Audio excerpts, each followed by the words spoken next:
اللہ الرحمن الرحیم۔ شروع اللہ کے نام سے جو نہایت مہربان اور رحم کرنے والا ہے۔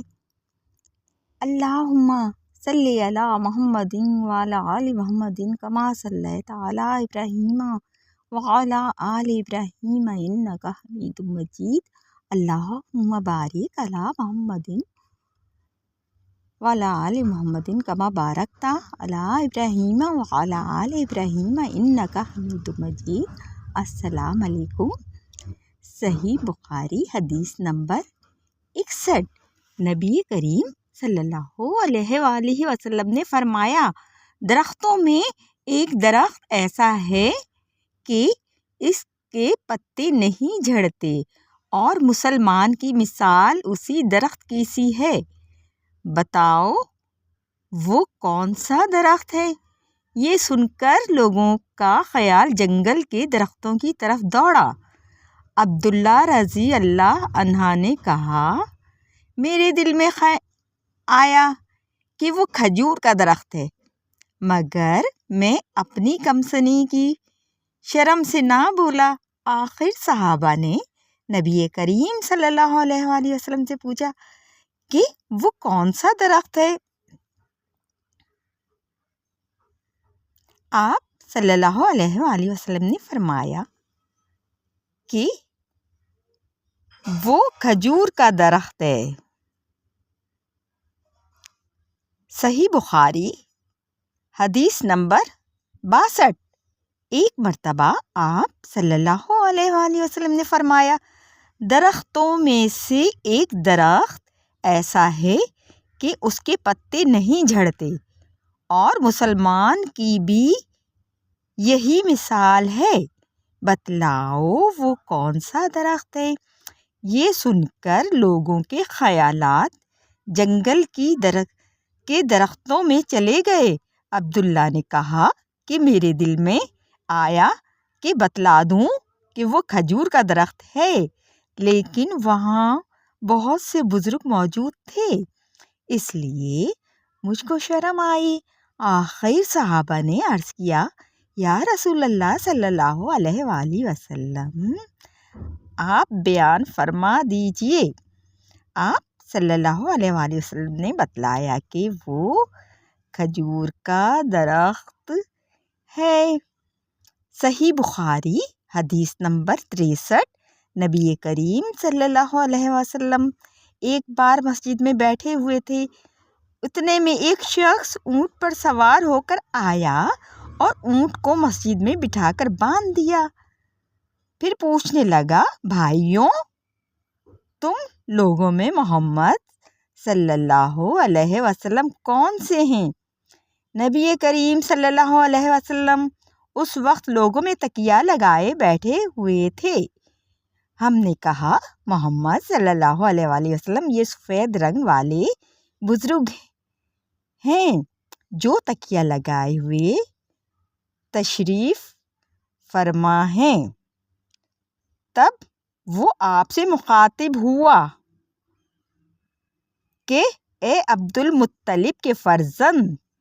آپ صلی اللہ علیہ وآلہ وسلم نے فرمایا، کہو میں آپ کی بات سن رہا ہوں۔ وہ بولا، میں آپ صلی اللہ علیہ وآلہ وسلم سے کچھ دینی باتیں دریافت کرنا چاہتا ہوں اور ذرا سختی سے بھی پوچھوں گا تو آپ اپنے دل میں برا نہ مانیے گا۔ آپ صلی اللہ علیہ وسلم نے فرمایا، نہیں، جو تمہارا دل چاہے پوچھو۔ تب اس نے کہا کہ میں آپ کو آپ کے رب اور اگلے لوگوں کے رب تبارک و تعالیٰ کی قسم دے کر پوچھتا ہوں، کیا آپ کو اللہ نے دنیا کے سب لوگوں کی طرف رسول بنا کر بھیجا ہے؟ آپ صلی اللہ علیہ وآلہ وسلم نے فرمایا، ہاں یا میرے اللہ۔ پھر اس نے کہا، میں آپ صلی اللہ علیہ وآلہ وسلم کو اللہ کی قسم دیتا ہوں، کیا اللہ نے آپ صلی اللہ علیہ وآلہ وسلم کو رات دن میں 5 نمازیں پڑھنے کا حکم فرمایا ہے؟ آپ صلی اللہ علیہ وسلم نے فرمایا، ہاں یا میرے اللہ۔ پھر کہنے لگا، میں آپ کو اللہ کی قسم دے کر پوچھتا ہوں کہ کیا اللہ نے آپ کو یہ حکم دیا ہے کہ سال بھر میں آپ میں اس مہینے رمضان کے روزے رکھو؟ آپ صلی اللہ علیہ وسلم نے فرمایا، ہاں یا میرے اللہ۔ پھر کہنے لگا، میں آپ صلی اللہ علیہ وآلہ وسلم کو اللہ کی قسم دے کر پوچھتا ہوں کہ کیا اللہ نے آپ کو یہ حکم دیا ہے کہ آپ ہم میں سے جو مالدار لوگ ہیں ان سے زکوٰۃ وصول کر کے ہمارے محتاجوں میں بانٹ دیا کریں؟ نبی کریم صلی اللہ علیہ وآلہ وسلم نے فرمایا، ہاں یا میرے اللہ۔ تب وہ شخص کہنے لگا، جو حکم آپ صلی اللہ علیہ وآلہ وسلم اللہ کے پاس سے لائے ہیں میں ان پر ایمان لایا، اور میں اپنی قوم کے لوگوں کا جو یہاں نہیں آئے ہیں بھیجا ہوا تحقیق حال کے لیے آیا ہوں۔ صحیح بخاری حدیث نمبر 64۔ رسول اللہ صلی اللہ علیہ وآلہ وسلم نے ایک شخص کو اپنا ایک خط دے کر بھیجا اور اسے یہ حکم دیا کہ اسے حاکم بحرین کے پاس لے جائے۔ بحرین کے حاکم نے وہ خط کسریٰ شاہ ایران کے پاس بھیج دیا۔ جس وقت اس نے وہ خط پڑھا تو چاک کر ڈالا۔ راوی کہتے ہیں، اور میرا خیال ہے کہ ابن مسیب نے اس کے بعد مجھ سے کہا کہ اس واقعے کو سن کر رسول اللہ صلی اللہ علیہ وآلہ وسلم نے اہل ایران کے لیے بد دعا کی کہ وہ بھی چاک شدہ خط کی طرح ٹکڑے ٹکڑے ہو جائیں۔ رسول اللہ صحیح بخاری حدیث نمبر 65۔ رسول اللہ صلی اللہ علیہ وسلم نے کسی بادشاہ کے نام دعوت اسلام دینے کے لیے ایک خط لکھنے کا ارادہ کیا تو آپ صلی اللہ علیہ وآلہ وسلم سے کہا گیا کہ وہ بغیر مہر کے خط نہیں پڑھتے، یعنی بے مہر کے خط کو مستند نہیں سمجھتے۔ تب آپ صلی اللہ علیہ وآلہ وسلم نے چاندی کی انگوٹھی بھی بنوائی جس میں محمد رسول اللہ کندہ تھا۔ صحیح بخاری حدیث نمبر 66۔ ایک مرتبہ رسول اللہ صلی اللہ علیہ وآلہ وسلم مسجد میں تشریف فرما تھے اور لوگ آپ صلی اللہ علیہ وآلہ وسلم کے ارد گرد بیٹھے ہوئے تھے کہ 3 آدمی وہاں آئے۔ ان میں سے 2 رسول اللہ صلی اللہ علیہ وآلہ وسلم کے سامنے پہنچ گئے، ایک واپس چلا گیا۔ پھر وہ دونوں رسول اللہ صلی اللہ علیہ وآلہ وسلم کے سامنے کھڑے ہو گئے۔ اس کے بعد ان میں سے ایک نے جب مجلس میں ایک جگہ کچھ گنجائش دیکھی تو وہاں بیٹھ گیا، اور دوسرا اہل مجلس کے پیچھے بیٹھ گیا، اور تیسرا جو تھا وہ لوٹ گیا۔ تو جب رسول اللہ صلی اللہ علیہ وآلہ وسلم اپنی گفتگو سے فارغ ہوئے تو صحابہ رضی اللہ عنہم سے فرمایا کہ کیا میں تمہیں 3 آدمیوں کے بارے میں نہ بتاؤں؟ تو سنو، ان میں سے ایک نے اللہ سے پناہ چاہی، اللہ نے اسے پناہ دی، اور دوسرے کو شرم آئی تو اللہ بھی اس سے شرمایا کہ اسے بھی بخش دیا، اور تیسرے شخص نے منہ موڑا تو اللہ نے بھی اس سے منہ موڑ لیا۔ صحیح بخاری حدیث نمبر 67۔ رسول اللہ صلی اللہ علیہ وآلہ وسلم اپنے اونٹ پر پہنچے بیٹھے ہوئے تھے اور ایک شخص نے اس کی نکیل تھام رکھی تھی۔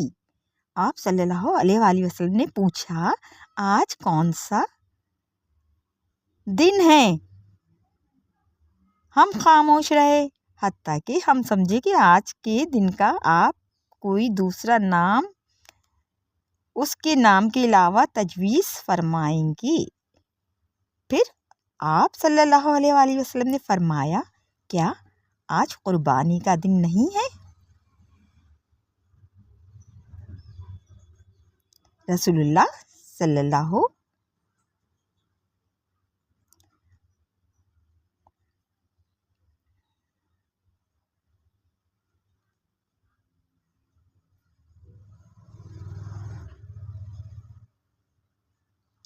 ہم نے عرض کیا، بے شک۔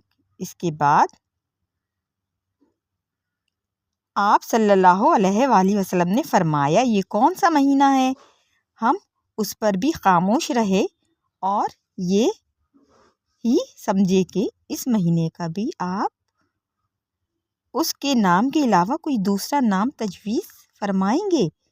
پھر آپ صلی اللہ علیہ وآلہ وسلم نے فرمایا، کیا یہ ذی الحجہ کا مہینہ نہیں ہے؟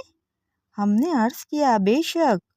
آپ صلی اللہ علیہ وآلہ وسلم نے فرمایا، تو یقیناً تمہاری جانیں اور تمہارے مال اور تمہاری آبرو تمہارے درمیان اسی طرح حرام ہیں جس طرح آج کے دن کی حرمت تمہارے اس مہینے اور اس شہر میں ہے۔ پس جو شخص حاضر ہے اسے چاہیے کہ غائب کو یہ بات پہنچا دے، کیونکہ ایسا ممکن ہے کہ جو شخص یہاں موجود ہے وہ اپنے شخص کو یہ خبر پہنچائے جو اس سے زیادہ حدیث کا یاد رکھنے والا ہو۔ صحیح بخاری حدیث نمبر 68۔ رسول اللہ صلی اللہ علیہ وسلم نے ہمیں نصیحت فرمانے کے لیے کچھ دن مقرر کر دیے تھے، اس ڈر سے کہ کہیں ہم کبیدہ خاطر نہ ہو جائیں۔ صحیح بخاری حدیث نمبر 69۔ آپ صلی اللہ علیہ وسلم نے فرمایا، آسانی کرو اور سختی نہ کرو، اور خوش کرو اور نفرت نہ دلاؤ۔ صحیح بخاری حدیث نمبر 70۔ عبداللہ ابن مسعود رضی اللہ عنہ ہر جمعرات کے دن لوگوں کو وعظ سنایا کرتے تھے۔ ایک آدمی نے ان سے کہا، اے ابو عبد الرحمن، میں چاہتا ہوں کہ تم ہمیں ہر روز وعظ سنایا کرو۔ انہوں نے فرمایا، تو سن لو کہ مجھے اس امر سے کوئی چیز مانے ہے، تو یہ کہ میں یہ بات پسند نہیں کرتا کہ کہیں تم تنگ نہ ہو جاؤ، اور میں وعظ میں تمہاری فرصت کا وقت تلاش کیا کرتا ہوں، جیسا کہ رسول اللہ صلی اللہ علیہ وآلہ وسلم اس خیال سے کہ ہم کبیدہ خاطر نہ ہو جائیں وعظ کے لیے ہمارے اوقات فرصت کا خیال رکھتے تھے۔